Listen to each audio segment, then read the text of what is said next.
আপনি যথার্থই বলেছেন, কবির কাব্যচর্চা একটি সুকঠিন সংগ্রাম।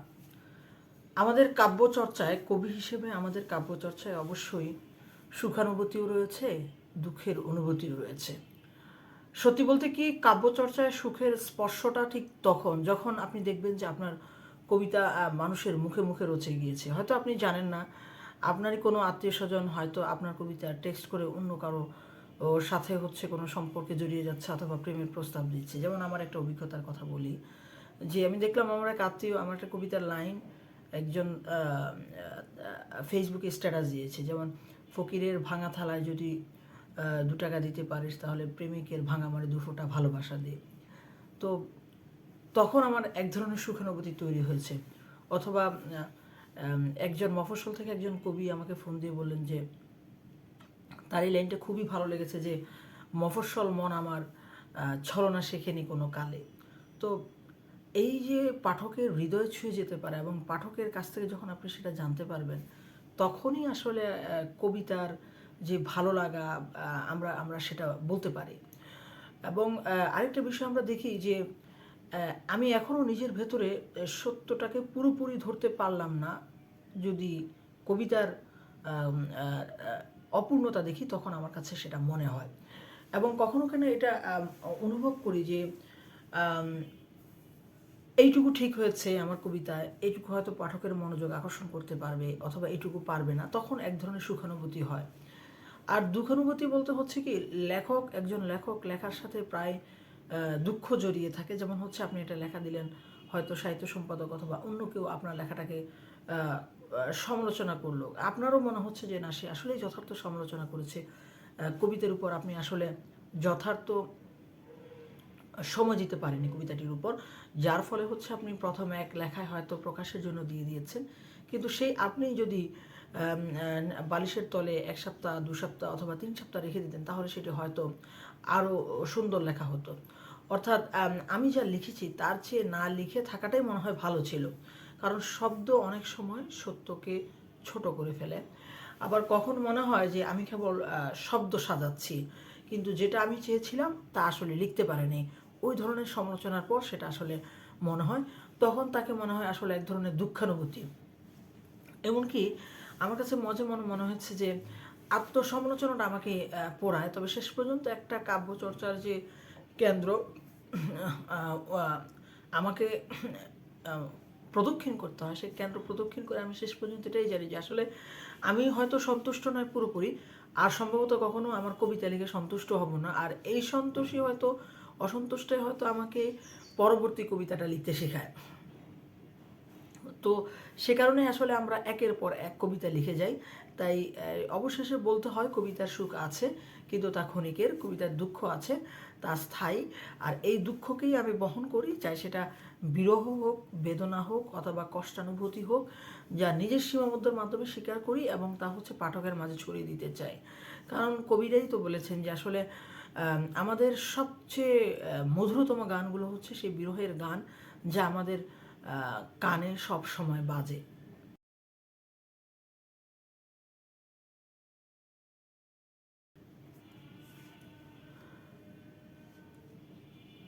আপনি আরেকটি কঠিন প্রশ্ন করেছেন, সেটি যে আপনার কাব্যচর্চায় কোন কবি দ্বারা সরাসরি প্রভাবিত আমি, এবং আমার যে কবিতা, সেই কবিতা দ্বারা অনেক ক্ষেত্রেই মনে হয় কোন কোন দশকের দ্বারা প্রভাবিত, বা আমি কি আসলে প্রথম দশকের কবি যদি হয়ে থাকি, তাহলে আমি কি আসলে আমার নিজস্ব কাব্যভাষা তৈরি করতে পেরেছি কিনা।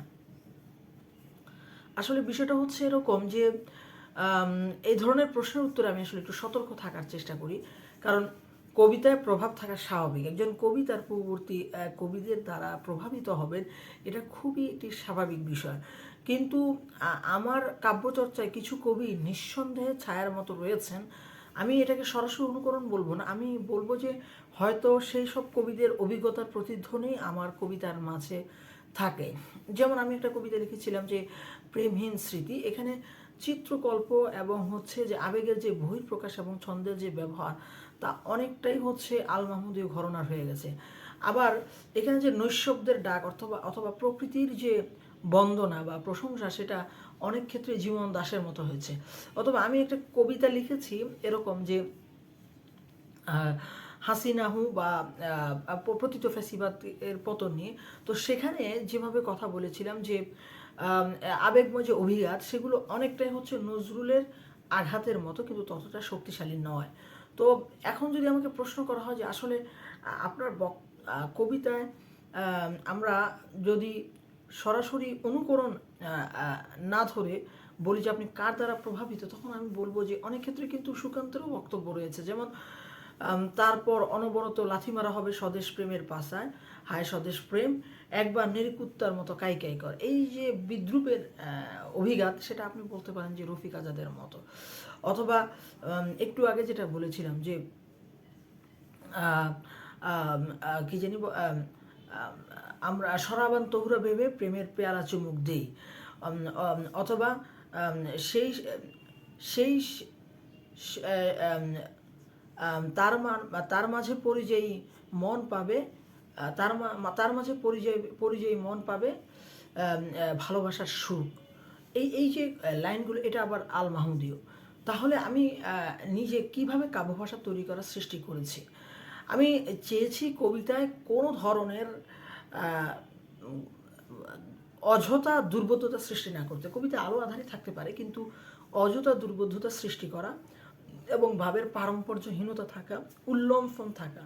এবং বর্তমান আধুনিক কবিতা লিখতে গিয়ে আমরা যেটা দেখছি যে ভাবের পারম্পর্যহীনতার পাশাপাশি একটি শুদ্ধ বাক্য না লেখার প্রবণতা কবিদের মাঝে প্রবল আকারে ধারণ করেছে, এবং ফলশ্রুতিতে কবিরা পাঠকদের মনোযোগ দৃষ্টি আকর্ষণ করতে পারছেন না, এবং অনেকে হচ্ছে কিছু উন্নাসিক বক্তব্য নিয়ে আসছেন যে আধুনিক কবিতা পাঠক বিমুখতাই থাকবে, সেটাই নাকি শ্রেয়। এই ধরনের বক্তব্য এবং এই ধরনের বিশ্বাসের কারণে অযথা দুর্বোধ্যতা সৃষ্টি করে এবং কবিতা এমনভাবে লেখা যেন পাঠক কোনোভাবেই বুঝতে না পারে, সেই ধরনের প্রবণতাটাকে এড়িয়ে আসলে আমি কবিতা লেখার চেষ্টা করি। আমি একটা কথা পরিষ্কার করি যে আমি প্রভাবকে কখনোই অনুসরণ রূপ দিতে চাই না। প্রভাব আমার কাছে একটি মাটি, যার উপর দাঁড়িয়ে আমি আমার নিজস্ব কণ্ঠ নির্মাণের চেষ্টা করছি। আমার কবিতা ভাষা, আঘাত, দ্বিধা, প্রেম সবই আমার আসলে নিজের অভিজ্ঞতার শেকড় থেকে আসলে উঠে এসেছে। কিন্তু সেই শেকড়ে যে কত কবির পাতা, ছায়া কিংবা জৈব সার বা তাদের কাব্যভাষা রয়েছে, তা আসলে অস্বীকার করার কোনো কারণ নেই।